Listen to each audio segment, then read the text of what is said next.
Gracias, Padre, por este día maravilloso. Gracias, Señor, porque venimos a ser transformadas por el poder del Espíritu Santo, porque no es por lo que entra en nuestra mente, ni es por lo que nosotros creemos, sino por el poder transformador, vivo transformador de tu palabra hecha, encarnada en nosotros a través del poder del Espíritu Santo. Gracias te damos, Señor, por esta mañana y te pedimos que abras nuestro entendimiento para que podamos realmente escucharte a ti. Quita todo estorbo, toda cosa que nos esté preocupando, Señor, porque todo lo ponemos delante de ti. Gracias en el nombre poderoso de Jesús. Amén y amén. Muy bien, entonces vamos a ver que en la clase pasada terminamos con estos pasajes tan poderosos, tan hermosos. En Mateo 26-28, que decimos, porque esta es mi sangre del nuevo pacto. Estamos hablando finalmente del nuevo pacto. ¿Y qué implica ese nuevo pacto? ¿Verdad? Que por muchos es derramada. Lo dice en Marcos 14:24, esto es mi sangre del nuevo pacto. Lucas 22:20, después de esto tomó la copa diciendo, esta copa es el nuevo pacto en mi sangre. Primera de Corintios 11:25, asimismo tomó la copa, esta copa es el nuevo pacto en mi sangre. Sí, haced esto todas las veces que la bebiereis en memoria de mí. Según de Corintios 3:6, siempre nos está repitiendo el nuevo pacto, el nuevo pacto. Dice, el cual asimismo nos hizo ministros competentes. Fíjense, dice, nos hizo ministros competentes de un nuevo pacto. Y tú dices, ¿qué quiere decir que yo soy, que nos hizo Dios ministros competentes? Dice, no de la letra, o sea, no de la ley, ¿sí? Sino del Espíritu. Entonces yo voy a ser un ministro competente, no de la ley y no de todas las rituales y todo eso, no, del Espíritu, porque la letra mata, más el Espíritu vivifica. Pero ¿cómo es eso? ¿Cómo voy yo a ser ministro del Espíritu Santo? Obviamente, ¿sí? Y entonces, fíjense, vemos aquí cómo Dios desde antes de la fundación del mundo, lo vimos, cómo planeó todo, porque Dios no está dentro del tiempo, de este relojito en el que tú y yo estamos. Él ve todo desde afuera. Él ya vio, dice que Él escribió el final desde el principio. Él ve toda el tiempo, la eternidad. Él está fuera del tiempo, pero tú y yo estamos en el tiempo. ¿Sí? Entonces Él va desarrollando su propósito porque nos creó en amor con un propósito. Fíjate esto, lo que dice, vamos al origen de la creación tuya y mía, ¿sí? Fíjense, Él ya existíamos en el pensamiento de Dios desde antes de la fundación del mundo.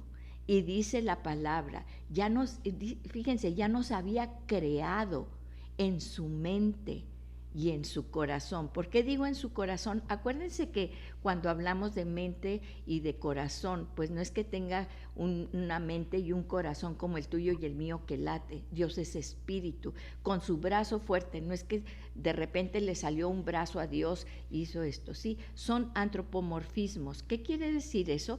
Que le atribuimos a Dios cosas o por ejemplo partes de lo que es humano para poder entender, ¿sí? Poder entender quién es Dios y cómo nos trata Dios. Él nos escogió, dice la palabra literalmente, nos escogió, te escogió. Había muchos, pero Él te escogió a ti y nos fue formando, te fue formando en el vientre de tu madre. No hay, es por eso que defendemos tanto la vida, si por violación, si por todo. Dios da la vida con un propósito. Hemos visto maravillas que Dios ha hecho con personas que han sido rechazadas por sus propios padres, que han sido inclusive abortados por su madre, pero Dios tiene un propósito y se cumple, ¿sí?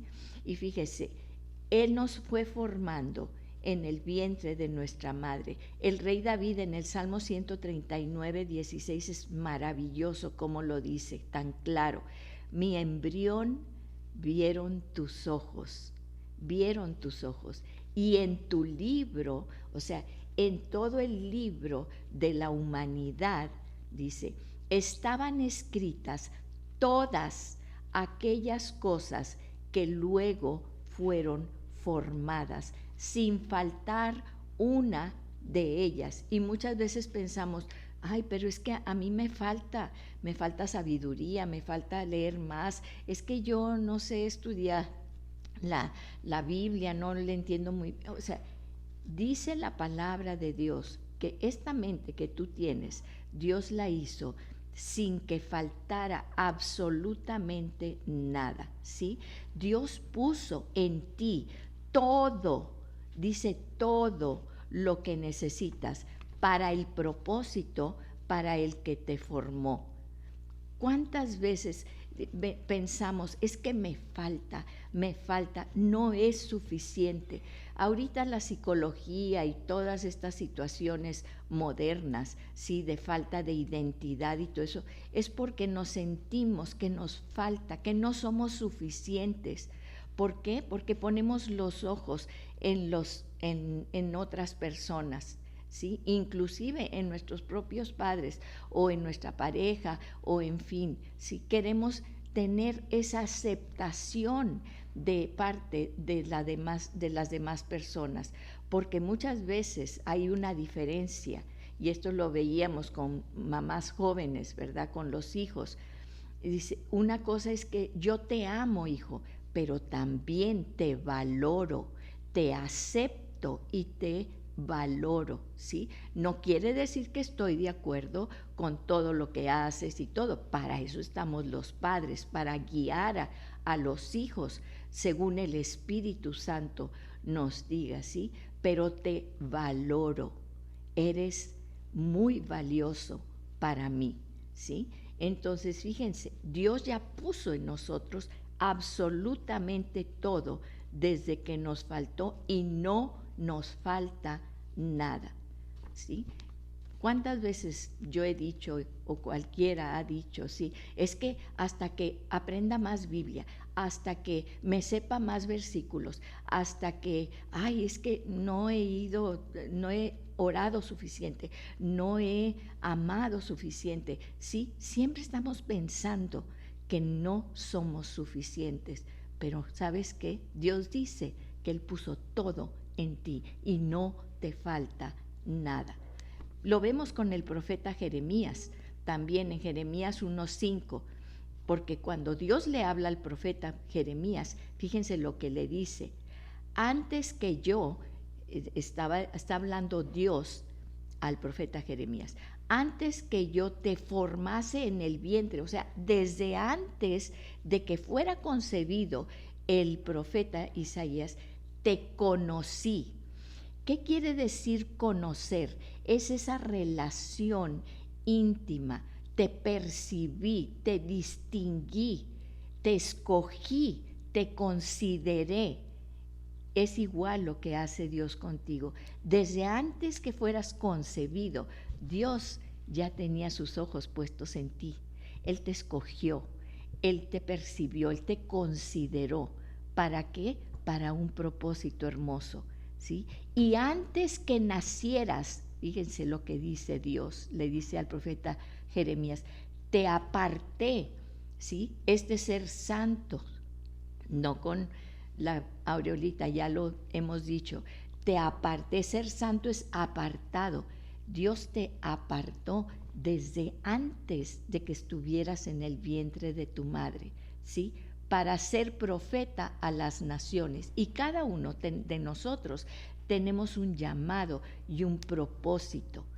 Dice, ¿y qué es lo que le dice Jeremías? Igual que tú y yo. Lo primero que dice Jeremías, pero Dios, es que yo no sé hablar. Yo soy un jovencito. Yo soy apenas un bebé, un niño en todo esto. ¿Y qué le contesta Dios? No digas eso. No digas que eres un muchacho, un niño, porque vas a decir todo lo que yo te mande. Si no es porque tienes mucho conocimiento, si no es porque todo lo que has estudiado, los títulos que tienes y todas las preparaciones, es porque Dios te va a hablar y te va a decir lo que vas a decir, ¿sí? Pero ¿cómo va a ser esto? Fíjense, dice, no tengas miedo, porque yo estaré contigo para librarte. No tengas miedo, porque yo estaré contigo. ¿Cómo vas a estar tú conmigo? ¿Cómo vas a estar conmigo, Señor? ¿Sí? ¿Cómo puedo llegar a hacer todo lo que Dios tiene planeado para mí? El propósito para el cual Dios me escogió antes de la fundación del mundo. Todas las promesas que hay en su palabra, todas las promesas que son para mí, todo mi testamento que yo voy a heredar, ¿cómo lo puedo hacer? ¿Sí? ¿Cómo puedo entender el camino que debo seguir cada paso de regreso a la casa de mi Padre? Pues te tengo noticias. Hay una promesa, hay muchas promesas en la Biblia, pero hay una promesa maravillosa. Y Dios mandó a su Hijo, y su Hijo Jesús, Él dijo, yo voy a ir. Y cuando Jesús se regresa con el Padre, fíjense bien, porque todo lo que había pasado aquí Jesús era una sombra de lo que iba, de la promesa que Él tenía para nosotros. ¿Qué quiere decir una sombra? Fíjense, dice, nosotros vemos, es decir, todas las leyes, todo lo que había dicho Dios, era una sombra de lo que Jesús iba a hacer. Ahora, muchas veces, como les he dicho, utilizamos otros nombres. Por ejemplo, decimos, pues Jesús es el Cordero de Dios.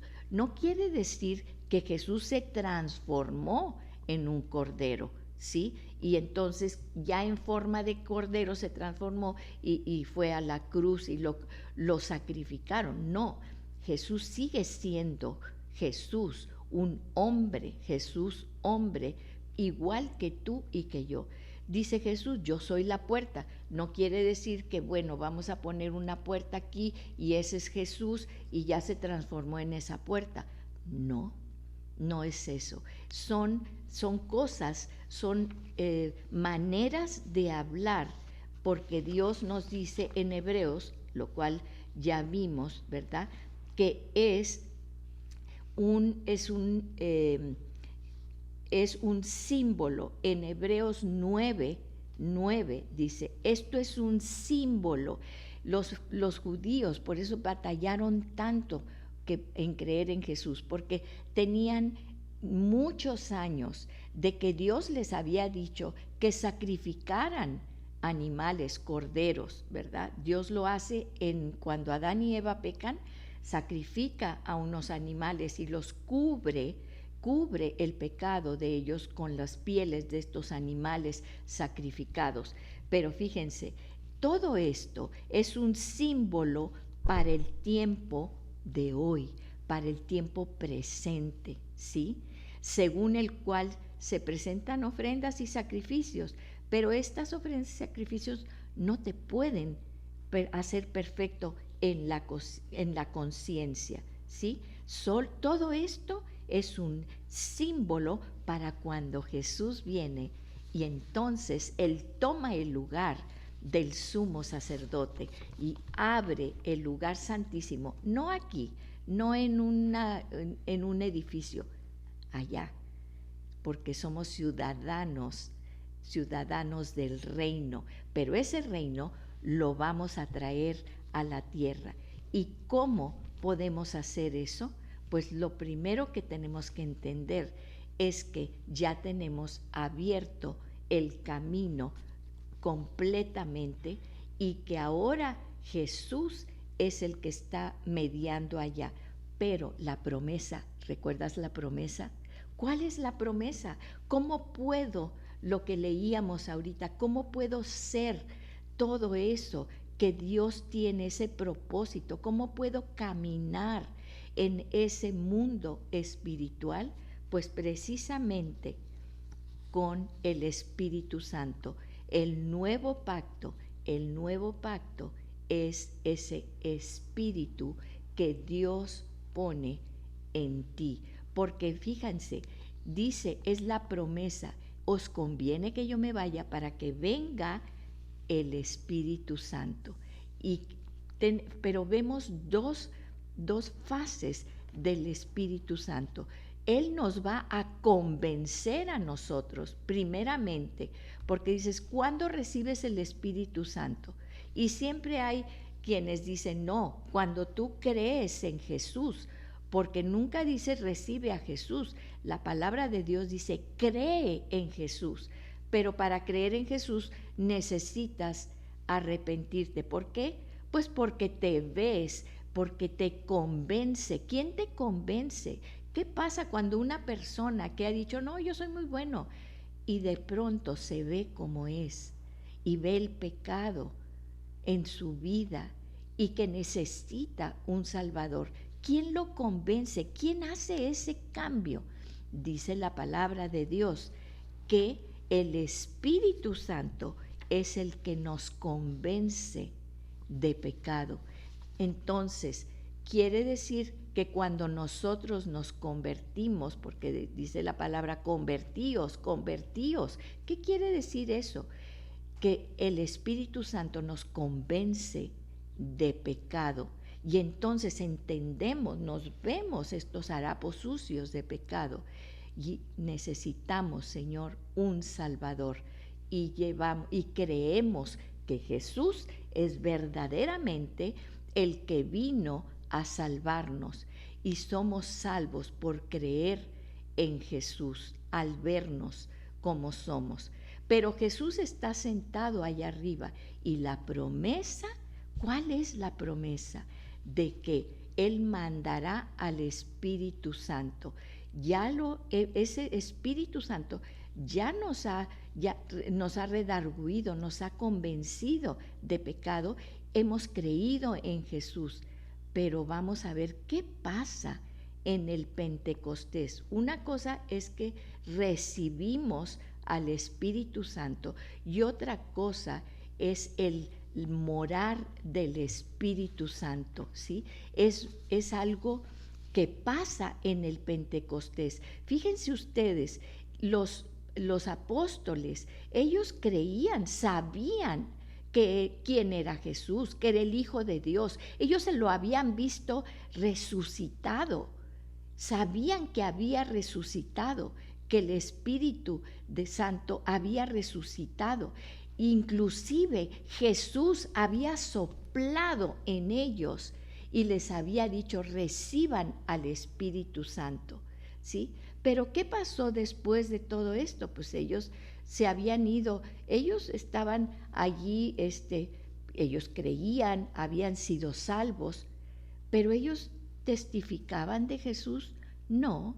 ¿Qué les dijo Jesús? Fíjense, ¿qué les dijo? Váyanse a Jerusalén, no se muevan de allí hasta que hayan recibido al Espíritu Santo, ¿sí? Entonces, dice la palabra de Dios que Él vive dentro de los creyentes. Sí, Él está dentro de los creyentes y somos salvos. ¿Por qué? Porque hemos creído en Jesús, hemos recibido su Espíritu Santo, ¿sí?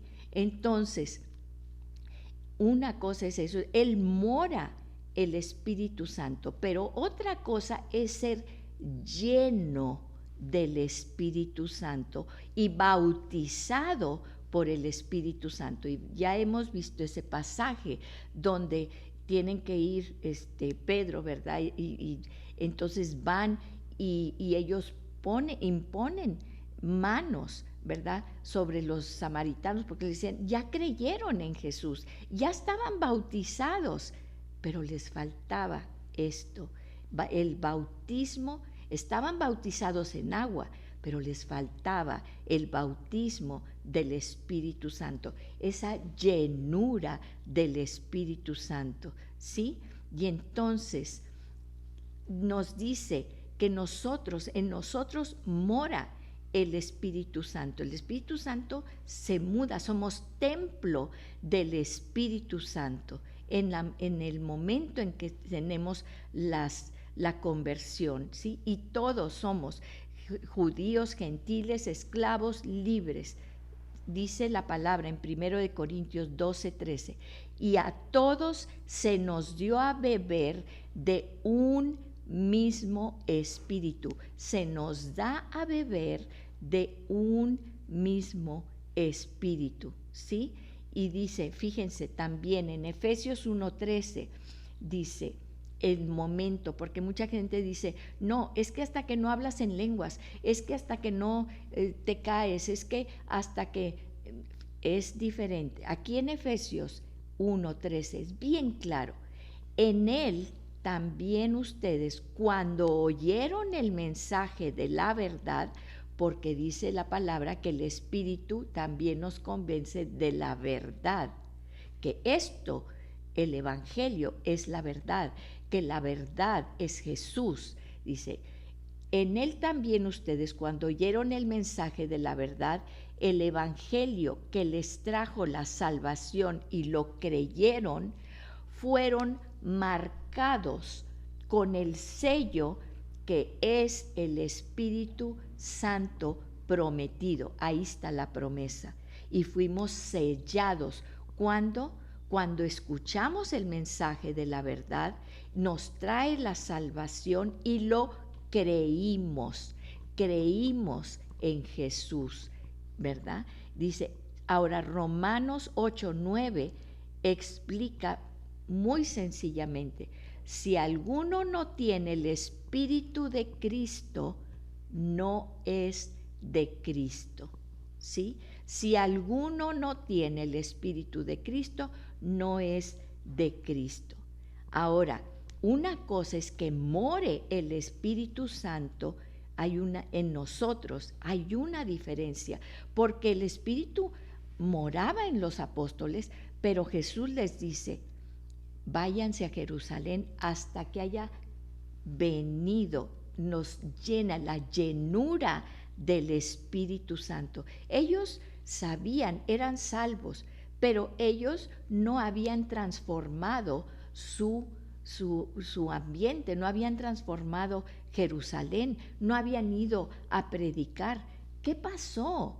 Cuando viene la llenura del Espíritu Santo, es cuando ellos empiezan a hablar. Pedro se levanta, el mismo que días antes había negado a Jesús, se levanta y dice, ustedes crucificaron al Mesías, ¿sí? Esa transformación fue dada por la llenura del Espíritu Santo, porque Jesús les había dicho, id y haced discípulos en Jerusalén, en Judea, en Samaria y hasta lo último de la tierra. ¿Y cómo lo iban a hacer? ¿Cómo iban a cumplir ese mandamiento que Jesús les había dicho? Por medio de la llenura del Espíritu Santo.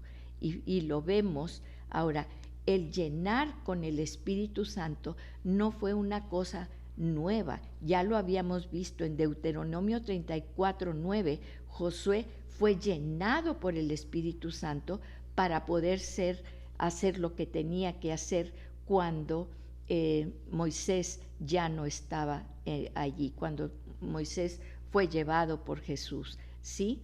Y vemos cómo estamos hablando en varios pasajes de la llenura del Espíritu Santo.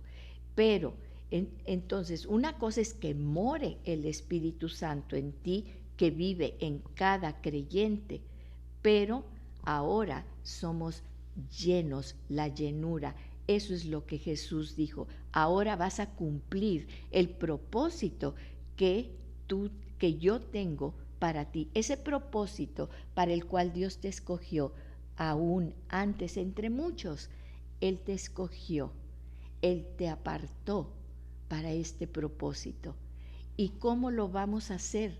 Tú dices, pues es que no sé, no tengo, no, me falta.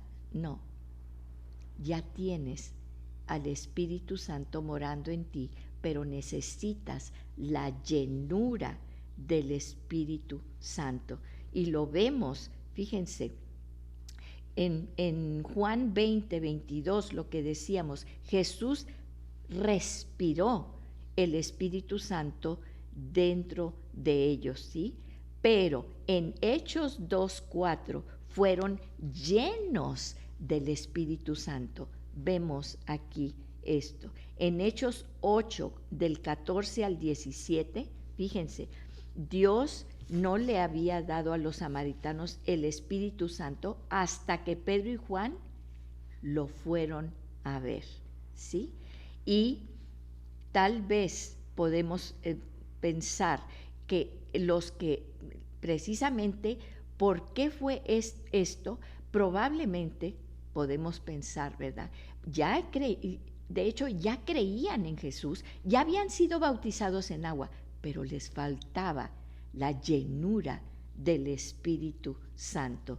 Y también para que Pedro y Juan se convencieran, porque ellos decían, no, esto del Espíritu Santo, Jesús, Mesías, nada más vino a los judíos. Él es judío y nada más los judíos podemos recibir el Espíritu Santo, ¿sí? Porque eso lo tenían desde el Pentecostés, pero ahí se dieron cuenta, es para todos, es para ti y es para mí.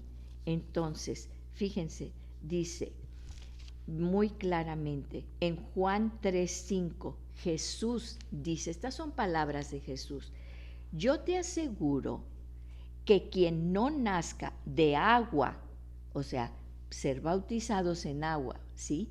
Esa es una cosa, pero agrega, y del Espíritu, y Espíritu es con mayúscula, no puede entrar en el reino de Dios, ¿sí? Entonces, cuando aceptamos a Cristo, Dios inmediatamente nos sella con su Espíritu Santo, según 2 de Corintios 1:22. Entonces, esta llenura, esto es lo que nos capacita para entender que todo lo que necesitamos, Dios ya lo puso en ti. Solo tenemos que activarlo, solo tenemos que ponerlo en práctica, ¿sí? ¿Por qué? Porque tal vez no sabemos mucha Biblia. Hay gente que sabe más Biblia que tú y que yo juntos. Hay gente que recita capítulos enteros de la Biblia, ¿sí? Pero aquí la palabra es clara. Desde Jeremías le dijo, no te preocupes, yo voy contigo y yo te diré lo que tienes que decir. ¿Cómo? ¿Cómo lo voy a hacer? No es en tus fuerzas, no es en mis fuerzas, es con el poder del Espíritu Santo, con la llenura del Espíritu Santo.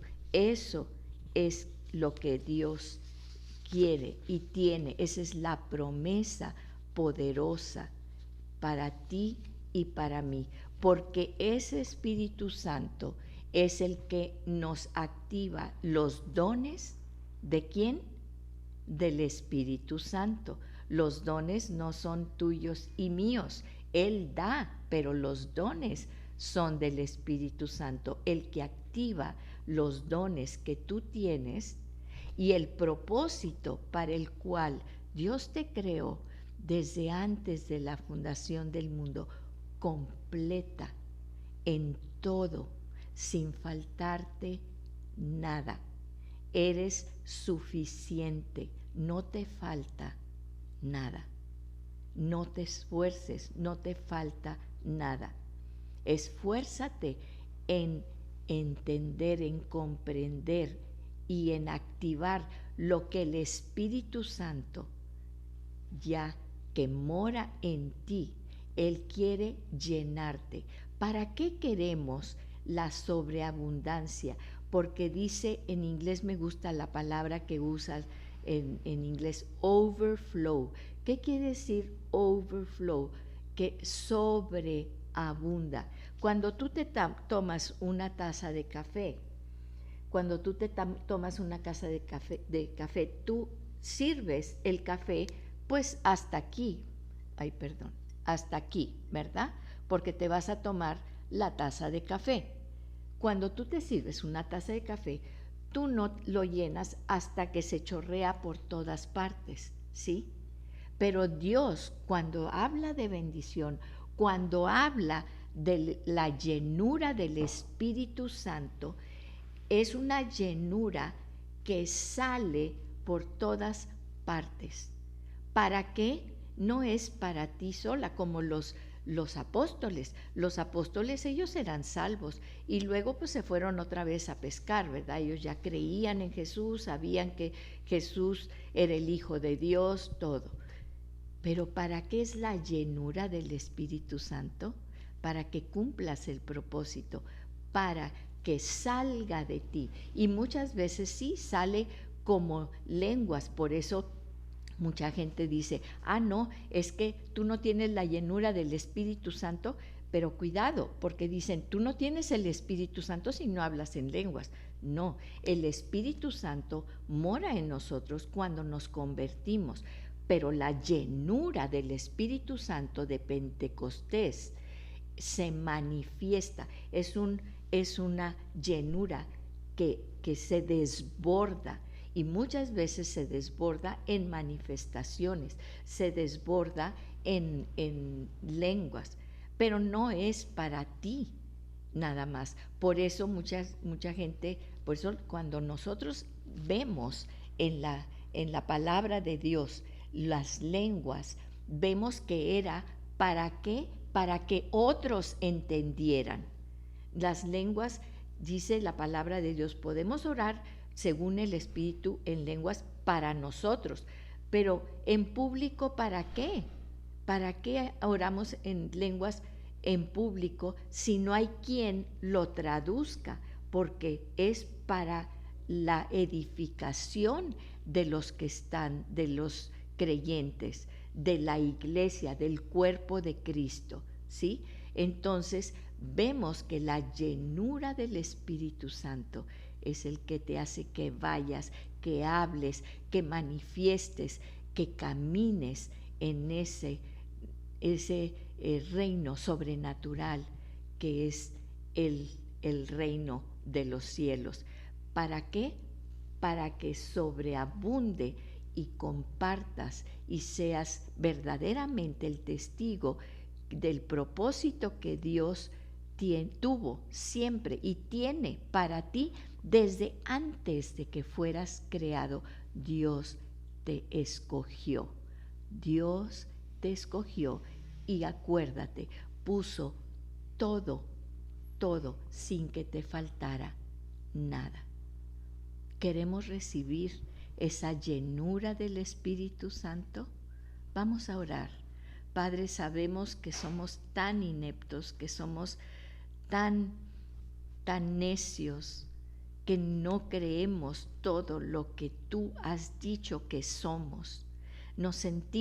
¿Cuántas veces nos sentimos faltos nos sentimos inadecuados, que nos falta, que queremos hacer más, pero no podemos, que quisiéramos ser como tal o como cual, sin entender que tú nos apartaste a cada uno?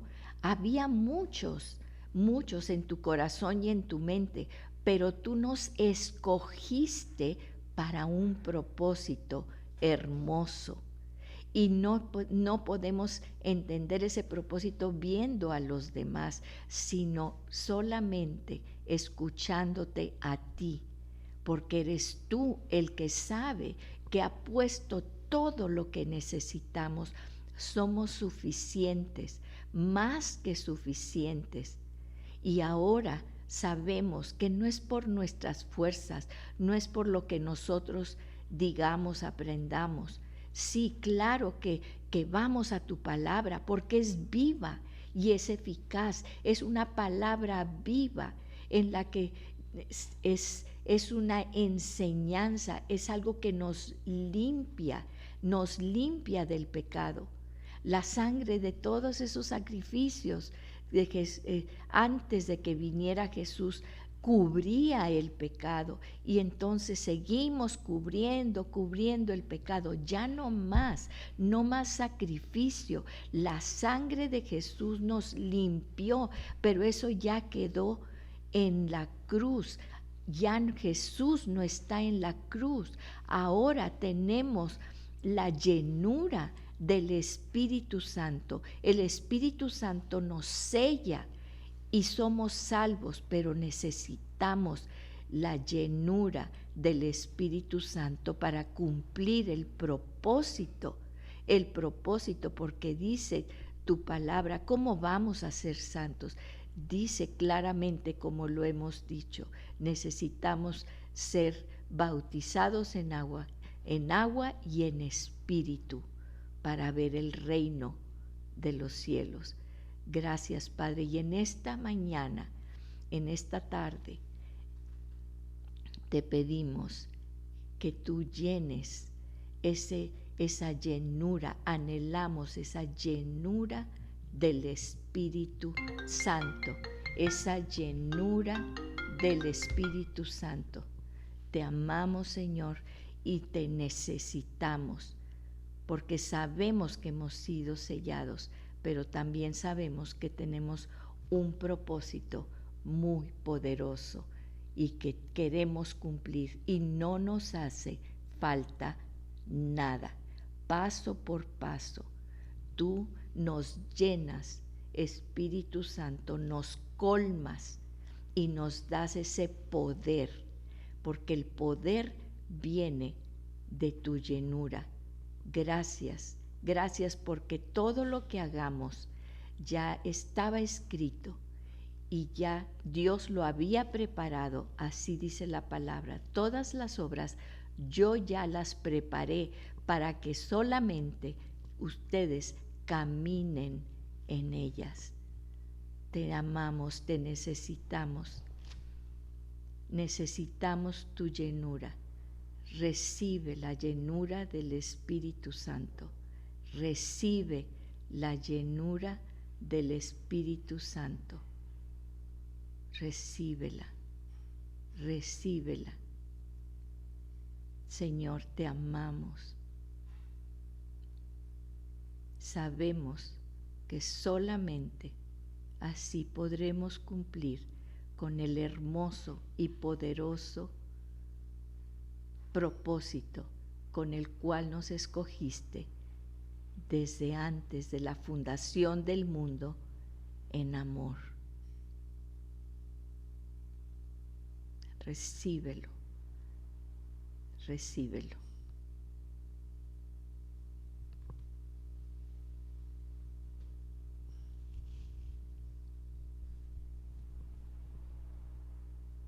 Amén.